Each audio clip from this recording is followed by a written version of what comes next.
The Zone is back again after 15 years, and as you can tell from the title of this video, it's not the strongest comeback, making Mike Tyson look good.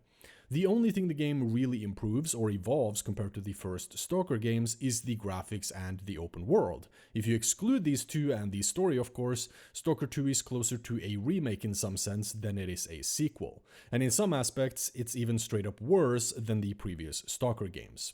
Now, in its defense, the game does some things right. This is mainly due to the game leaning very strongly into its legacy and the earlier games in the series as its inspiration, which is a very good thing. Besides being bug-riddled and broken on release, they could have left that behind in 2009. Now, it is a solid shooter with diversity of weapons and gear. It has a compelling enough story, even if it hits some rough spots at times. It is a perfectly fine first game for people to play in the Stalker series because it works well on its own. The game has some fantastic atmosphere and immersion, and when the lighting hits, you can have some amazing vistas. It carries this very distinct feeling, contrasting dread and peace, and beauty and terror, which is at the core of Stalker. The mutants are well designed, so are most all of the models and assets in the game. The mutants are also scary, both visually but also to fight, and I think they complement the terror and dread part of the Zone very well. The Zone, which is the true main character in Stalker, is as an environment and a world easily the best it's ever been here in Stalker 2. It is now a full-on open world with hardly any loading screens and is now stitching together the regions that made up the Zone in the earlier Stalkers, while the regions are somewhat rearranged compared to what people might be used to. The game very much has the Stalker DNA. You start up the game for the first time and you know that you are undoubtedly playing a Stalker game.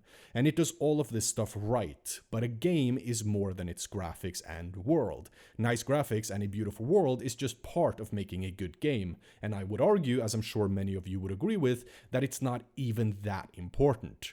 The other and arguably more important part of making a game fun to play are the systems in the game. And Stalker 2 has severely misunderstood this, because Stalker 2 could have been the best game of the last decade if it realized even half of the potential the game sits on.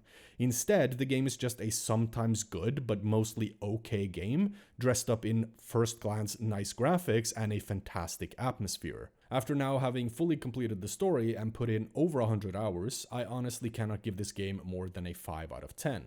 Now let me explain what I mean and why we as the people who buy and play these games deserve better than this, because I know that sounds harsh. Some quickfire complaints. The game runs like shit, and despite what you might think, it a lot of the time looks like shit, because it's made on the Unreal Engine, which I'll get into in a little bit. The world is well made, but incredibly stale. The AI system is about a millimeter deep and does nothing to actually enhance the game. In fact, it mostly does the contrary. Factions and reputations are irrelevant, artifacts are boring, your choices don't impact the world to any significant degree, only in a few minor ways. It has uninteresting loot, side quests are equally uninteresting, difficulty is just a bullet sponge, AI voice acting is mostly good, but they all have the same repetitive, uninteresting lines. Story voice acting is more a mixed bag. The story is decent and has its moments, but considering that besides making the open world, the story is apparently where the entire development effort went, I frankly expected more.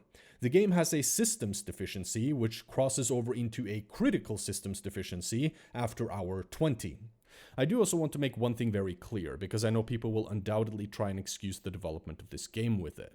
I have understanding for the developers and the situation they have been in during the development of Stalker 2, and I do really recommend, if you haven't already, to go watch their development documentary. However, I have to evaluate the game as the product it is. That's it. I can recognize the difficulties the developers have had, but at the end of the day, they are making a product that they are asking money for. If you buy the game or the collector's edition, etc., because you want to support the developers, then I know you mean well. I think GSC at heart is a great developer, and I hope they keep making games in the future.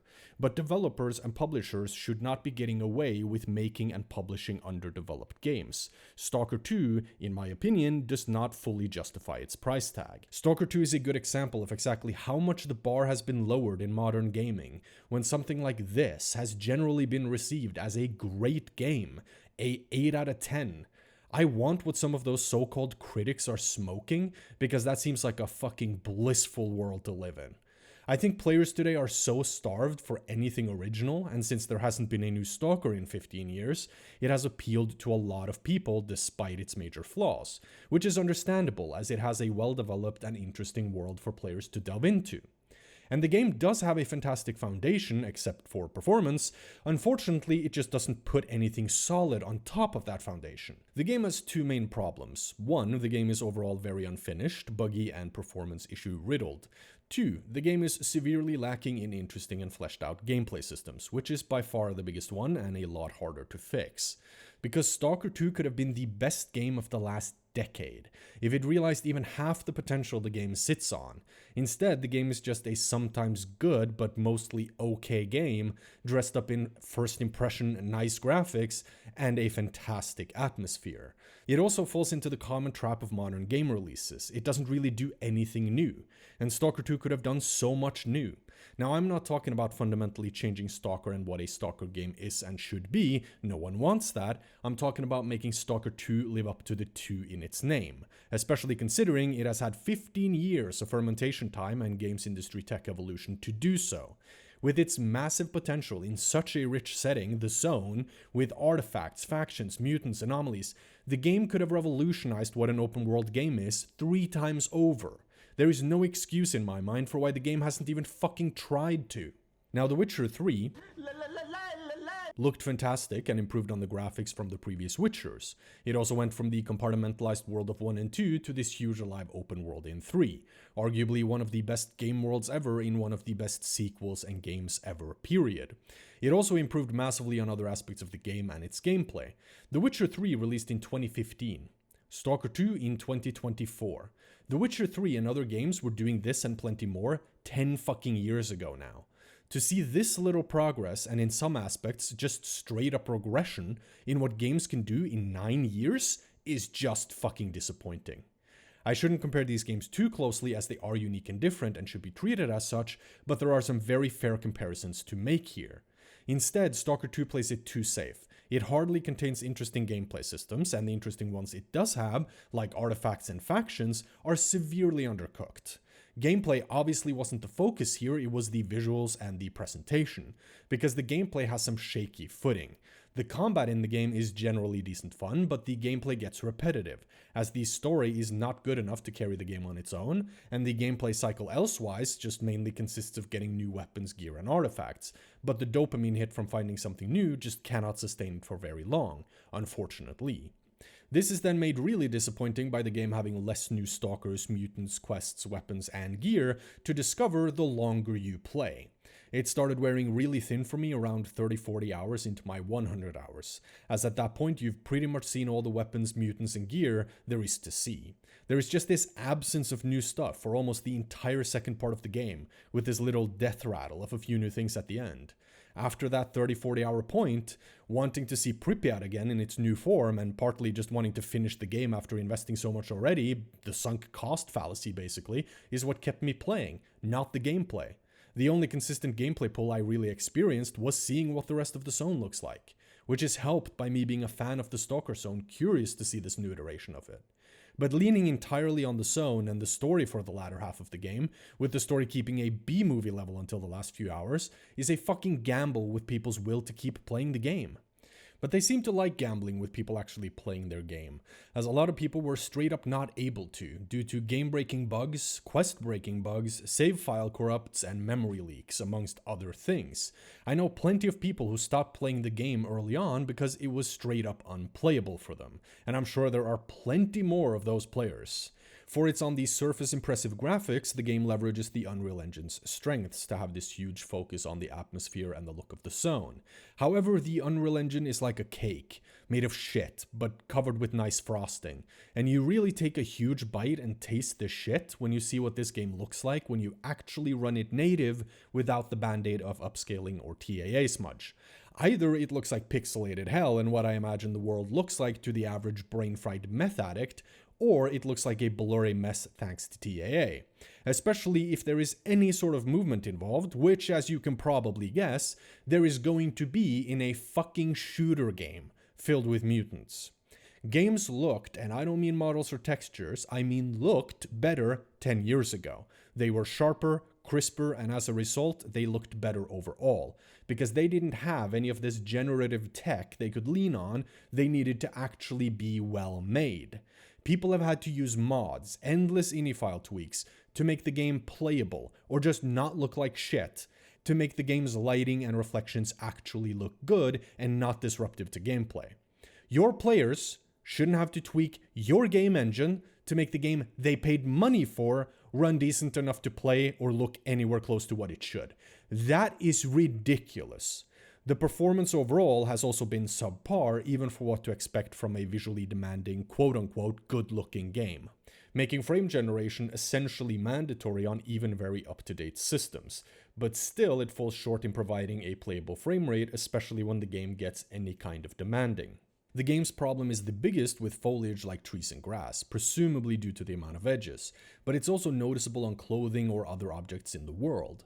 The models and the textures in the game aren't bad, neither for characters nor environments, they just have this painfully obvious problem of looking extremely pixelated.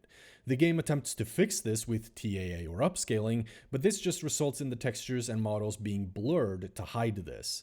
The lighting and shadows also suffer, as when you see them up close and especially in interiors, they are fuzzy and undefined. The smoothness is not there for smoother shadows, they need TAA to look smooth, but then it just ends up looking blurry and fuzzy instead. It also just feels like they don't look sharp when they should, and the game just has a lack of sharp shadows in general.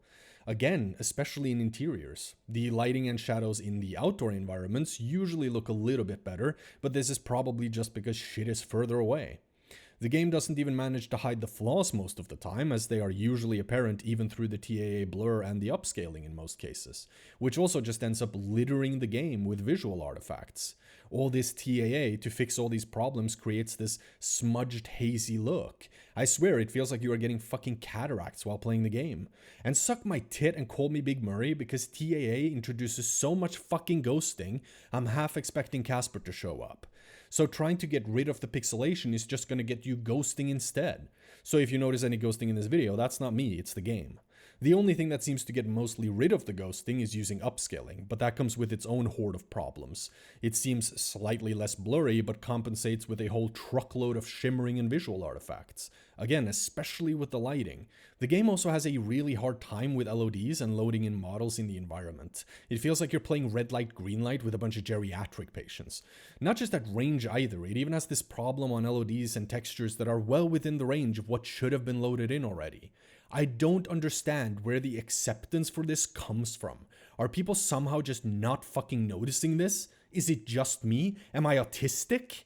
People are just so used to it at this point, I don't know if people are even conscious about it anymore. It's just accepted as what games look like. Everything's got fucking early access syndrome these days. But this is lazy game and more so engine design. They are just pushing the boundary of how fast, quick, and dirty can we make it to save time and money, and then they just blur the shit out of it to try and hide the shitty rushed work they did. A game being made on the Unreal Engine today is just a solid indicator of a lazily made game, trying to save costs and cut corners, and games are suffering for it. I think there is a reason it felt like GSC tried managing expectations. The game, even with the developer situation, could have been considerably more fleshed out and full of features if the game had had 1 or 2 more years of development. But of course, that shit would never have flown for the publishing. Instead, the focus was to make it look good, remake the iconic zone in an open world, which is a big pull for Stalker fans of course, and then develop a main story. That way they had a game they could justify selling, because hey, it might not be innovative, it might not be much of an improvement on its predecessors, besides the zone and the graphics, but it looks good if you don't look too closely, it has an open world and a 45-hour long main story. This we can justify selling. It's like getting a D in school. Is it a great grade? No. But did you pass? Yeah. Well, good enough. Now your parents can't get too mad at you because you tried your best. Now, I've been talking quite on the surface about the issues in the gameplay, so let's get into the deep end and see where the problems actually lie. Because the game starts off fairly strong. Skiff's journey to recharge an artifact that mysteriously appeared outside of the zone immediately intrigued me as a Stalker fan, because normally artifacts are only found in the zone and Stalker fans will know this. The betrayal early on sets the tone for the zone and motivates you to uncover who set you up. It's a classic premise. Kinda cliche, but it works, and the game effectively hooks you within the first hour. I do, however, have a problem with them introducing a bloodsucker in like minute 4 of gameplay. That just feels wrong somehow. I feel like bloodsuckers should be a later game enemy, just like a pseudo-giant or a controller, those powerful scary mutants that you hear about or remember from the old Stalkers. You should get like a third into the game, walk along, not suspect anything, then all of a sudden you hear something breathing down your neck. It should really get a what the fuck is that out of you. So I'm really disappointed to have that just be used as an intro gimmick instead. The acting, especially in English, is basically like putting Leo DiCaprio and Sydney Sweeney in the same movie, but unfortunately we didn't get blessed with any of Sydney Sweeney's massive acting talent, basically meaning it's great for some characters and just bad, and without the tits, for others. I played the game with mostly English speech, as that is what most people will do. However, I'll switch to Ukrainian whenever I play the game again, because the Ukrainian is consistently of higher quality, or at least as someone who doesn't understand Ukrainian, at least it's experienced that way. The actors sound grittier and just manlier, to be honest, more in line with what kind of people you'd actually expect to find in the zone. Some of the English acting is amazing though, especially the Faust actor for English. He blows it out of the fucking water.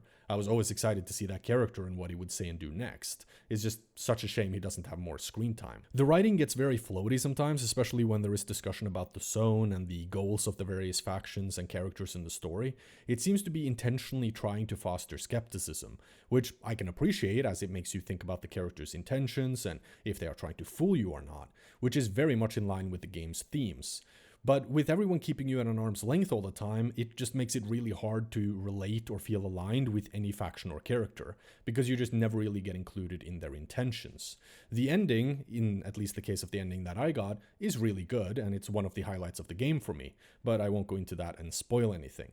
Personally, though, I miss some charisma in the main story characters. There aren't really any characters you end up really liking that you get invested in, besides Faust for me, which is a shame because he's the quote-unquote bad guy and you hardly see him, and in part Richter, who grows on you throughout the game, but who, just like the rest of the game, never really reaches his potential.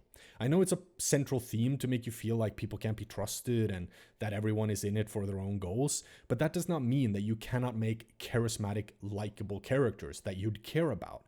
That would only help push that point home even better. I really think it's a shame the Strider character, for example, isn't given more room in the game, and thereby more time to develop and create an attachment with Skiff and the player. As a result, the most sympathetic character in the entire story just doesn't get a good grip on you.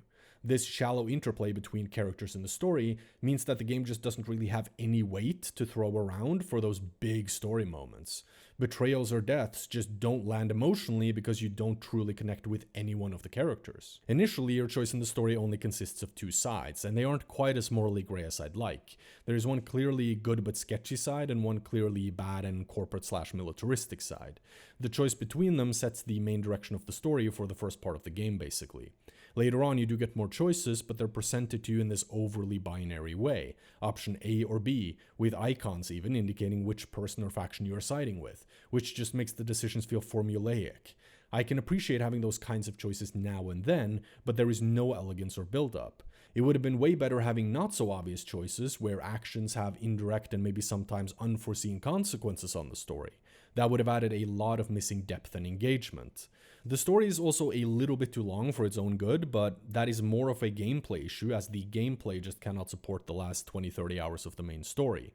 After like 60 hours, I just found myself sort of speedrunning the rest of the story, because without even trying to, I had explored pretty much everything, but I still had tons of story left. The main reason for this problem is that the story a lot of the time involves going back to the same places, in some cases even multiple times. And you don't really need more than one good pass to explore most, if not all, of what there is along the way, which makes the second, third, or fourth time void of anything new to discover.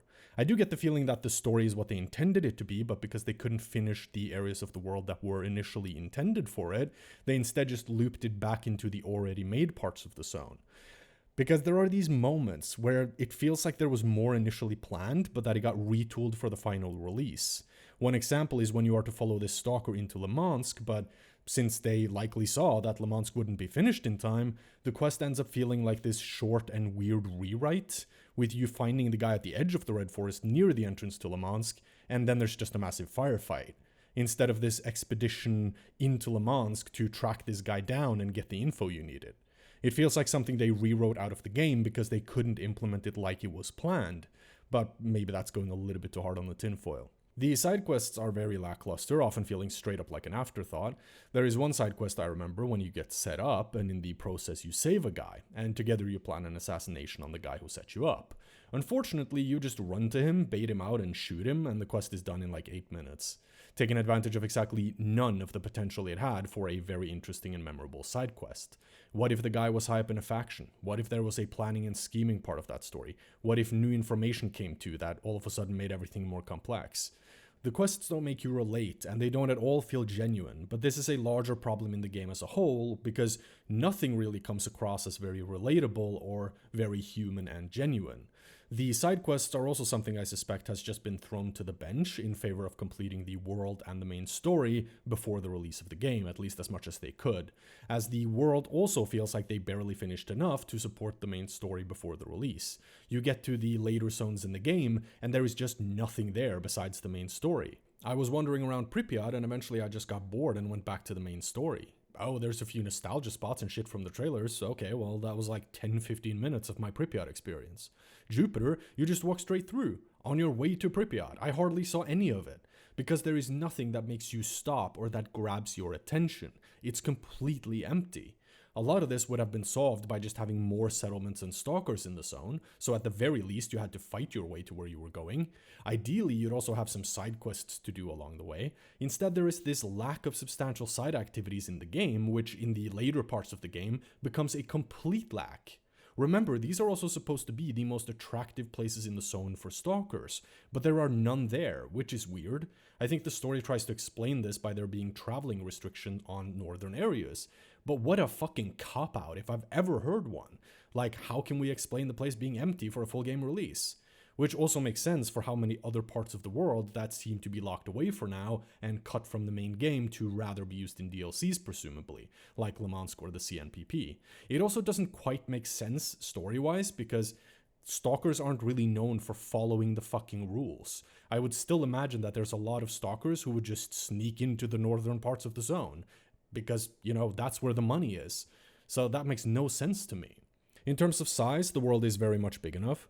Not having fast travel of the traditional open world game sort and instead only from hub to hub via guides is fine even with how big the game world is. It could have benefited from having more hubs in the world, both in general but also that you could travel to and from.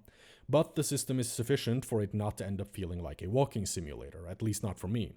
But it can get really fucking close sometimes, even dip its toes in, especially later on in the game as some hubs will become unavailable later on in the game, which removes them as a fast travel destination, which is a very weird design decision. Like, oh, you know this part of the map where you have been completely exploring everything? Yeah, we're gonna make you spend even more time walking in that part of the world now, by taking away this hub, cause fuck you, I guess. Which means you end up spending lots of time in the late game walking through early game areas that you have already explored to death. The world also just feels very underutilized. It offers very little besides what you are directly involved in through the main story. Going through the world doing the main story feels like playing mini-golf on a full-size golf field, by yourself, or using an NFL stadium just to play catch with like one friend.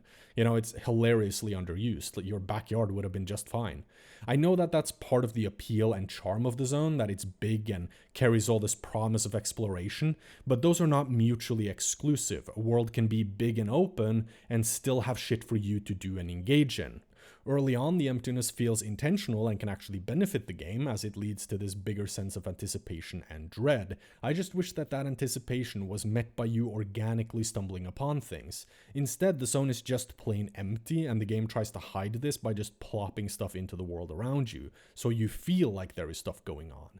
All of a sudden, a squad of stalkers spawn behind a fucking tree and start fucking you up, or 3 bloodsuckers spawn and start breathing down your neck. That does not feel alive. It feels staged and artificial. And speaking of what makes it feel so artificial, the AI is an obvious blister on this game. AI Life 2.0 was just not in the game, even according to the developers, due to quote-unquote technical limitations, which I feel is just a kinda shitty excuse for not doing the work. And maybe in part due to CPU performance considerations. Specifically on consoles is what they would have qualified as a limitation here, I guarantee you. They've done it again. Is this an excuse though? In no fucking way. Now, AI Life 2.0 just disappeared from the marketing when they realized they couldn't implement it in a functional state before the release of the game. And instead, they decided to ship the game without the system entirely. Like, damn, what a fucking call. However, in the recent 1.1 patch, there was a reintroduction of some of the AI features. Now, I've heard people, mostly other content creators, talk about this as a major thing, and now we finally have some proper AI in the game. But I don't know what game they're playing because it's not Stalker 2. These are minor AI fixes. This is not some complete AI system that just got patched in all of a sudden. Maybe we get that eventually, but these quick little band-aid patches are not it.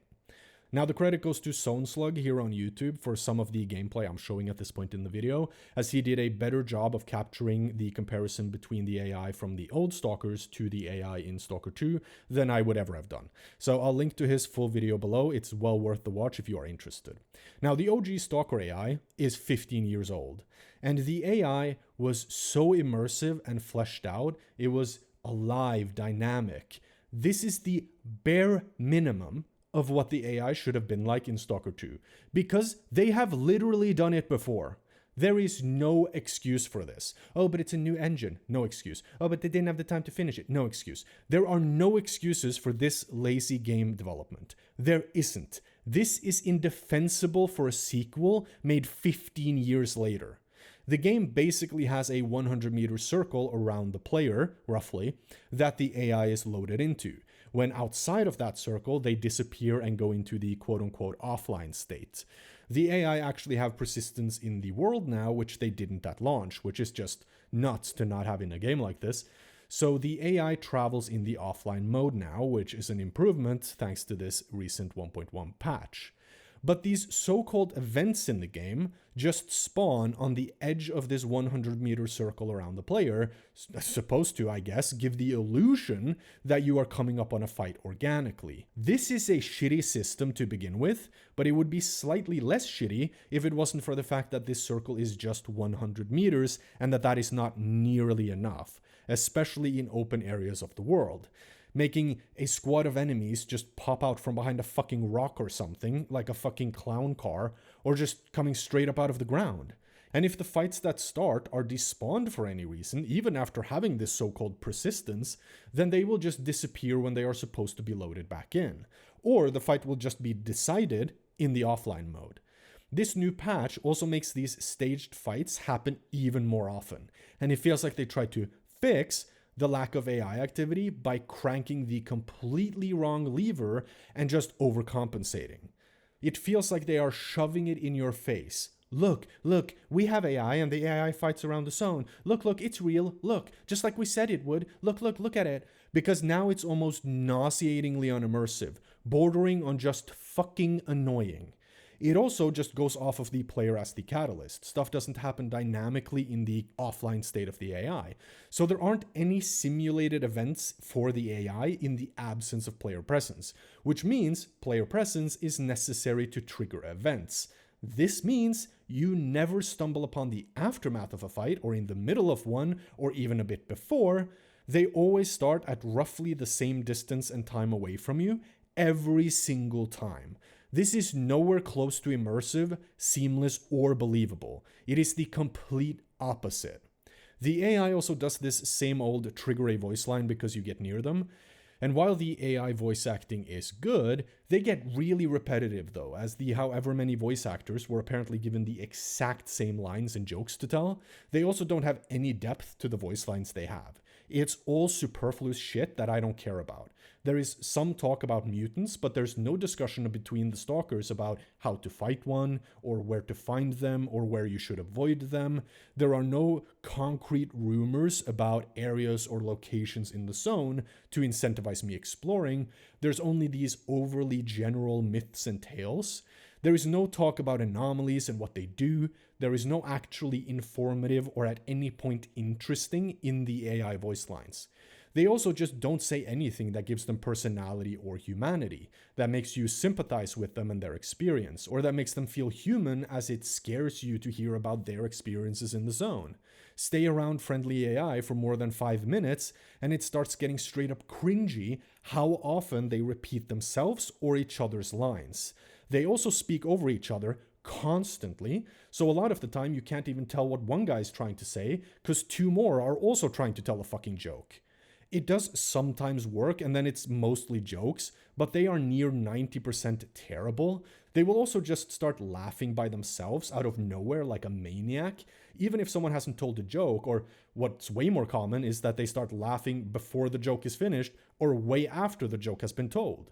It doesn't manage to give any identity for each soldier. It is just a bad, lazy system that is so fucking outdated at this point. At times, and the AI is a great example of this, it feels like the game just doesn't care about your immersion at all, which is really paradoxical because in other aspects, immersion is what this game does the best. The zone is the main character, but it's missing the supporting cast. The life in the zone, as the AI supposed to inhabit it is just lifeless cardboard and doesn't fool you for 1 second. Or it's simply just not a thing when the player isn't around. This completely amputates any ability to have a zone that feels living and breathing independently of you, and that is filled with interesting characters and AI that are unique with their own motivations, experiences, and goals. It doesn't matter that factions fight with each other and that stalkers roam the zone more organically now, it still has this feeling of jump monkey jump, put on a show because the player is passing by the enclosure. For a game where you should feel like a small stalker in a big scary zone, that is just not good enough. If the player is the only catalyst for change in apparently the entire fucking zone, you lose that feeling really fast. The curtains fall, you see it's all just staged. And there is nothing worse for immersion. The suspension of disbelief crumbles, and it's really destructive for the player experience as it takes time to build that up again. You just don't take the world seriously, as you know it's all an act by the game to make it seem like this is happening organically. I mean, we all know it's a game, yes, but a good game should make you forget. The factions that are supposed to populate the zone is one of the biggest disappointments to me. The factions are one of the trademarks of Stalker and are so core to making the world feel like Stalker. But the factions in Stalker 2 are completely irrelevant, and the reputation with them is completely irrelevant. The world doesn't change based on what you do regarding the factions and your reputation with them, which makes it feel stale and undynamic. Imagine if this had actually been a fleshed out system, where you could fight with duty, for example, and help them retake Rostock. Or you could work as a double agent for freedom by infiltrating duty, gaining their trust and reputation. Then you could gather information beneficial to freedom by sneaking into restricted areas on the duty base, for example, which could actually make stealth and sneaking a relevant gameplay mechanic because it fucking isn't now. Or you could assassinate high-ranking duty personnel without being detected, obviously, and then loot their PDAs or flash drives for information that you could turn into freedom, thereby slowly annihilate duty from within. Or you could go another route and not really play partisan to one faction. Instead, you could try to increase your reputation with both factions by doing jobs that are non-conflict oriented, and then you could reap the rewards of the favor of both factions. Now you can access trading privileges within both factions at the same time and reap the benefits of well-paying jobs for two major factions instead, playing the game with a focus on just making money. Imagine helping defeat a faction and now they disappear from their base, and they have to re-establish themselves elsewhere. Let's say duty gets defeated at Cement Factory and they disappear, and freedom takes control of their base as well. Then duty pops up in the burnt forest with a new base there, or at the old army warehouses, for example. So a faction would never just disappear if defeated, instead they would just start over somewhere else in the zone. Or maybe they could disappear if suffering defeat to an adequate extent, or too many times over, and that way you could actually help one faction take control of the entire zone. With bases and settlements around the world being utilized for this system, it would have made it much more sandboxy and dynamic with the faction warfare. It would also just help utilize more of the world. There are just a few factions in the world that are central to the story, and that could obviously just be made an exception to the system, or just be immune for a certain time while they are relevant to the story, and while there is story to explore at their faction hub in the world. Or, which would be even better, is that they are integrated into this system and would just move around the world and have considerations made for the story. Oh, you need to get into the base at Malachite, but Spark lost control of it. Okay, well now you gotta win it back first. Would it take some work? Sure. Is that an excuse for not doing it? No. I honestly don't think this is unrealistic in any way or was anywhere close to undoable.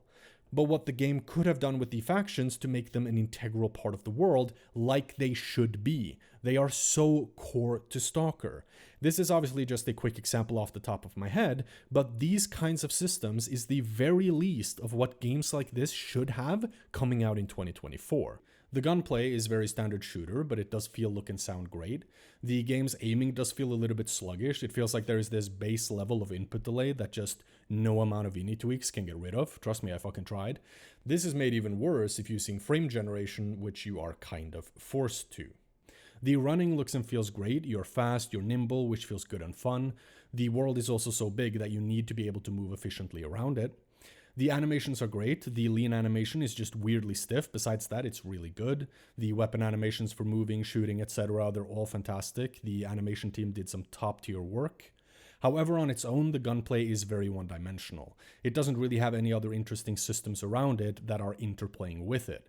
The gun customization is worse and less in-depth than games made 10 years ago. What it does well is finding attachment upgrades to weapons. This is the best part of the weapon progression by far, as you have to search for and find these out in the world dynamically or at specific spots, encouraging you to explore. And to be honest, it's pretty much the only tangible and interesting form of the weapon progression, as gun upgrades are a devolved system of spend money, shoot slightly better. It does have the opportunity to add scope mounts, grips, and muzzle brakes though, but why not add that to the attachment system so you could find that in the world as well? Very weird middle ground to take, besides scope mounts I guess, because it does make sense for a tech to add that. You can get access to most weapons very early if you look hard enough. You can get an AS-Val without even trying within the first 10 hours of playing. The only weapon that really remains unavailable until the late game is the Gauss rifle, and maybe the PKM if you're unlucky. However, there is a good amount of different weapons to get, and they are all very well made and fun to use. But for the progression, you have the weapon upgrading, which is a boring and interesting system, and then you have the attachments, which are actually fun. And as a result, the gun-related gameplay is simply not deep enough to remain interesting for very long. Once you have kitted out your weapons a little bit with attachments, and most are available very early on in the game has just kind of blown its load already, and the fun part is kind of over. But just being a shooter, it does very well. The sound design is stellar, the gunfights are brutal and immersive, the reloads sound so good you almost enjoy them. My only real critique of the audio is that there are these ambient sounds, like mutant howls or branches breaking and people chattering, for example, but they are just sound effects with no actual source. There is no actual mutant on the other end of that howl, for example, which I wish there was. The ammo system is very cool, and I like the detail of ammo names being taken from real ammo, with AP and expansive rather being listed in the tooltip of the ammo. It is also somewhat scarce enough, at least on higher difficulties, that you have to scavenge and collect ammo as you go, put it in your stash, and then rotate what weapons you are using, depending on what ammo you have managed to collect recently. There is this weird thing though, where 3 bandits will mag dump you with infinite _ammo 1 enabled, and then you loot them and they have like 5 bullets in the inventory and 2 in the gun. I mean, I get that it's a necessary mechanic to keep the ammo scarce in the game, it just feels so weird and so unimmersive. I just wish there was a better approach to this problem. I think they could easily have had stalkers carry more ammo without that breaking the balance of the game.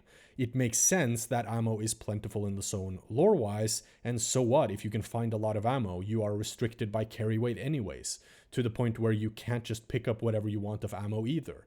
The limiter should be how much you can carry and not how much you can find. Rather have stalkers just carry way more ammo and have it be that certain weapons, but mainly ammo types, are more uncommon and rare across the stalkers in the zone, so that finding certain types of better ammo or ammo for higher end weapons would be more rare, whereas the common shitty ammo is not. So most stalkers have shit guns with shit ammo, but some rare ones have the good shit, you know? So even if you were to find a stalker with good ammo for a high-end gun, yeah, you would get a lot at once, but they would be few and far between. But the existing system does feel pretty good, and it does pressure you to look for ammo, it pressures you to save the good ammo for a little bit, and to just buy relevant ammo from vendors when they have it in stock. So it makes ammo feel special and like an actual consideration in the gameplay. I would just have personally preferred a more realistic system here, even if that would make the ammo feel a bit less scarce, but that's just personal preference. The gear and equipment you find around the zone is pretty cool and well designed. It's also very well modeled and textured. The upgrade system is the same basic boring one as with weapons, but at least it makes a little bit more sense to have that kind of a system for the armor. The game is missing some more of the cool stuff though, like night vision or thermal for example. It just seems like a little bit of a missed opportunity. But it does help keep the eerie feel and look of the game by just having a flashlight to see in the dark, which I think is very much a conscious decision by the developers. I just wish the flashlight had some better range, because it is comically ineffective at range.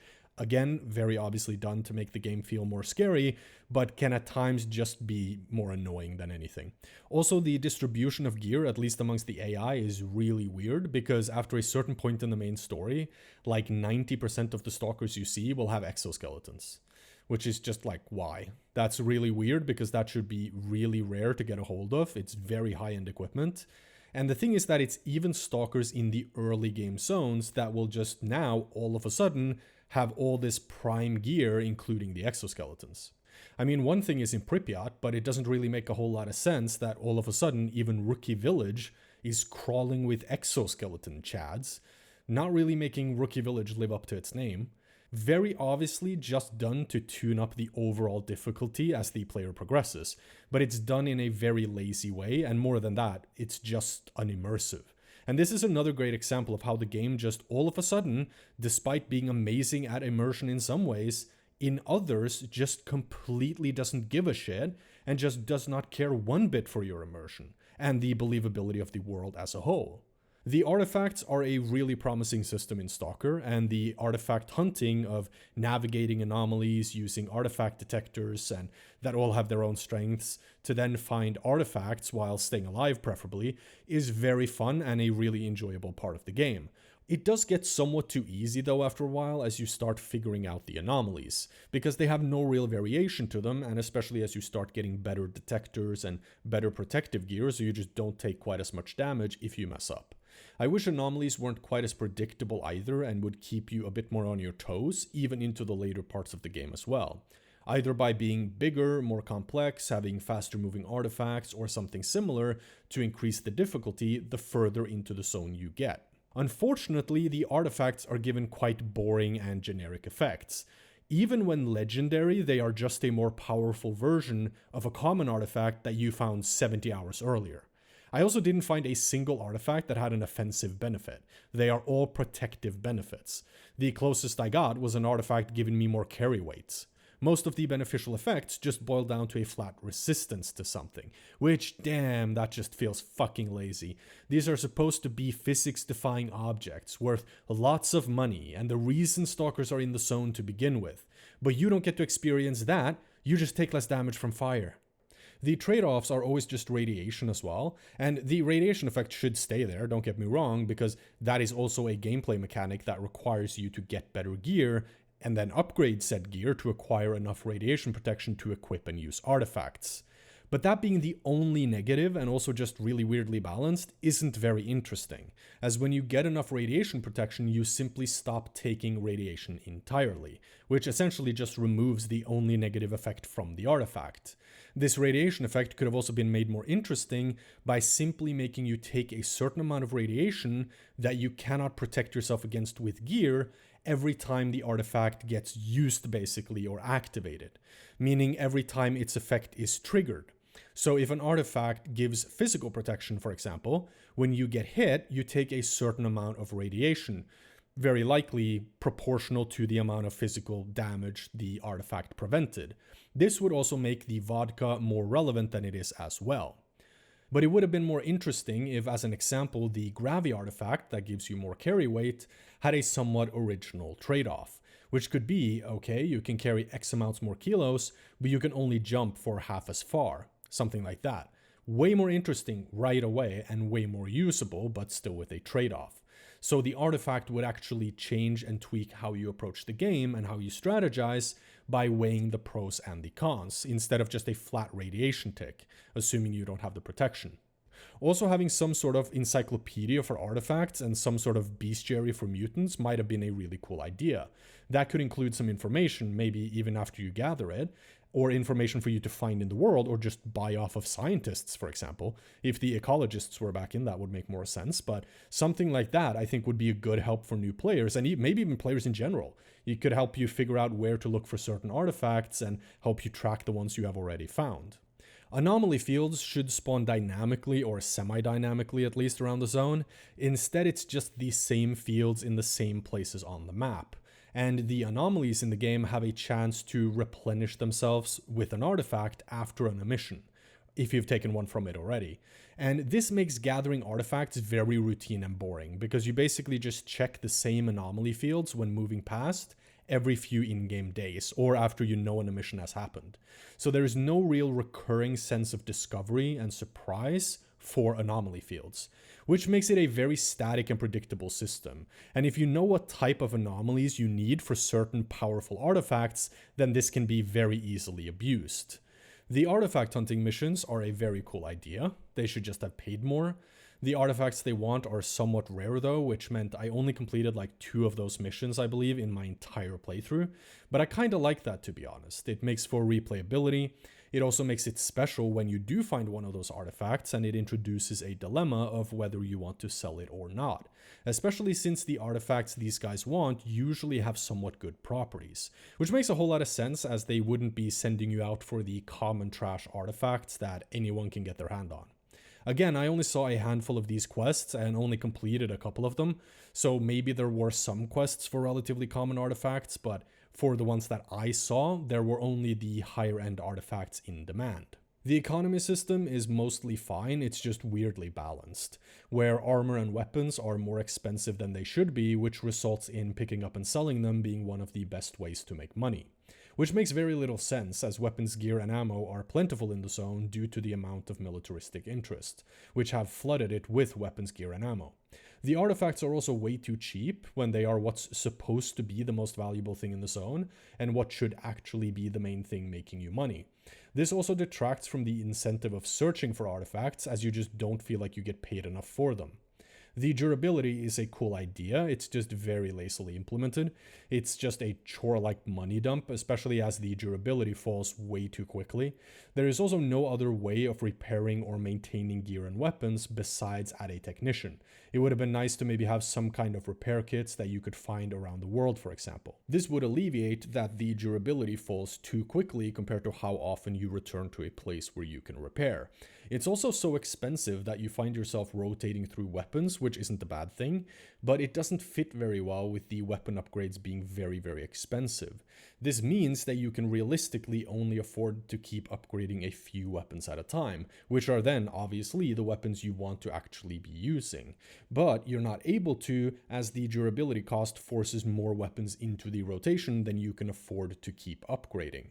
I like having some consequence of durability, but feeling like you have to run around looting shit to sell constantly just to afford the weapon repairs doesn't feel very good. I do also like that upgrades and stuff is expensive and a commitment, but these two systems don't really synergize at all and aren't well balanced at all. It's like they were individually developed to be punishing without any consideration for the other one. I do think these systems would synergize better, and also synergize with the ammo system, for example, if the costs were simply lowered across the board. The arena is back, and it could have been a recurring gameplay feature, including some randomized fights, taking bets, gambling, a real minigame and side hustle for the player. Instead, it's 5 matches and you're the champ, here's a shotgun. Just like 15 years ago, just a new coat of paint. It's just fucking sad at this point. Speaking of that shotgun, the unique weapons are a very cool part of the game. There should just have been more of them, yet I didn't even discover all of them.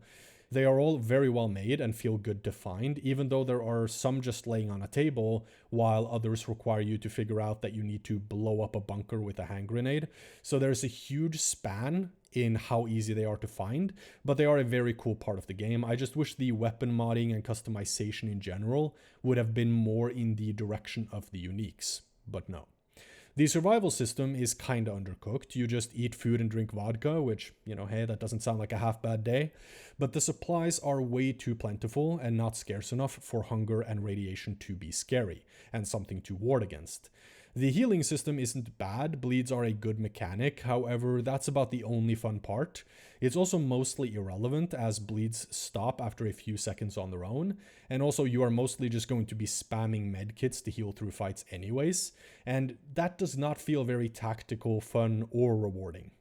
The doctors are pointless in this game, meds are plentiful, very plentiful, and there is nothing regular medical supplies can't heal. There is no New Vegas-like system where you need a doctor or a doctor's bag to fix certain injuries. Now, I'm not saying there should be, but there is no real point of going to the doctor, unless it is to buy medical supplies, but again, you should never really have to as you are literally showered with them.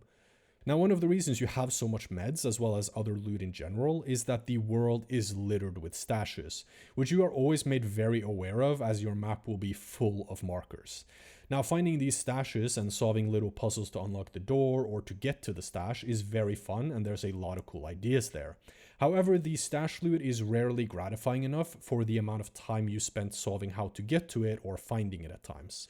But you could get crafting recipes or some weapon attachments in them, which are by far the best rewards you can get and the entire reason you bother to check them after those first 15 hours, at which point it becomes a little bit of a chore. I wish the game had used the rare stash mechanic more and that recipes or attachments and other things could only be found in the rare stashes, and that regular stashes either couldn't or just had a very, very small chance to have those things, but was mostly just supplies. Then you could have had the option to pick and choose a little bit what kind of stashes you bothered going for, instead of feeling like you have to check all of them because there could be a good item there. Loot in general is also very underwhelming. There are just a handful of items that you find in the game, besides ammo, gear, weapons, and attachments. There's medkits in 3 versions, bandages, vodka, anti-rad meds, 2 types of grenades, 4 to 5 types of food, and 2 energy drinks. Looting is basically seeing a selection of these same items in different numbers again and again and again and again. So there is a lot of these common items, which there are just a few different types of. Then there is the really rare loot, like weapon attachments and upgrade schematics, with nothing in between, which makes the looting tedious as there might be something good, but 98% of the time there is just the same common loot that you've seen thousands of before. I do also like the idea of being able to trade with individual stalkers and not just vendors in the game. They just don't have anything good. Their weapons and gear doesn't show either, which to some degree makes sense, but it would have been cool to see someone with a unique gun that you really want and that you can trade them for it. Now, maybe that trade would be expensive. Let's say you would need to give up 3 of your good and working weapons, or lots of supplies, or just straight up money. And maybe stalkers could even have had different preferences, where some like weapons and gear, some like food, some like vodka, etc, etc. It's just an underused system that I think could have been really cool. Like, damn, I got this AS Val from a stalker, I traded an AK, a SPAS 12, and 25 vodka bottles for it. You know, that's a cool little story, and it creates attachment to that weapon because it was an investment to get. If the higher end weapons had also been more rare, obviously. They could also have been able to trade artifacts with you, for example, which could have been a very interesting system. So in conclusion, Stalker 2 is an okay, tipping over into good game at times. However, it's not worth and does not justify its price tag. What does justify the Stalker 2 price tag, in my opinion, is modding. That's it. The game has major deficiencies and lacks the depth in the gameplay systems that would make this a true Stalker 2. The world feels flat and boring, as does most of the stuff in it. It just doesn't excite me or intrigue me anywhere near as much as the old games did, again putting it at a 5 out of 10 for me. The good part though is that the game has a very, very solid foundation. Most of the very basic stuff is there. You have a fantastic world with the zone, the gunplay, NPCs, mutants, basic gameplay systems, etc. It's all there, and this stuff can be expanded upon relatively easily with mods. With these solid basic things in place, with a well-crafted huge world, I have no doubt that this game will go from the 5 out of 10 it is today to an easy 9 out of 10 game in the next 2 or 3 years with mods, assuming we get mod tools sometime soon. I am also very glad to hear the developers talk about wanting to increase their efforts and investment into Stalker 2 post-launch compared to what they had planned. This will hopefully mean more than just bug fixing, but significant fixes and improvements to the game. And hopefully, again, better mod support. I have also heard talk about new features coming with the DLCs, so I guess there is some hope for the game to improve a lot just on its own as well. So that is pretty much my 55 minutes yapping on about Stalker 2. If you watched the entire video, thank you very much. I appreciate that. Hopefully you enjoyed the video and got something out of it either way.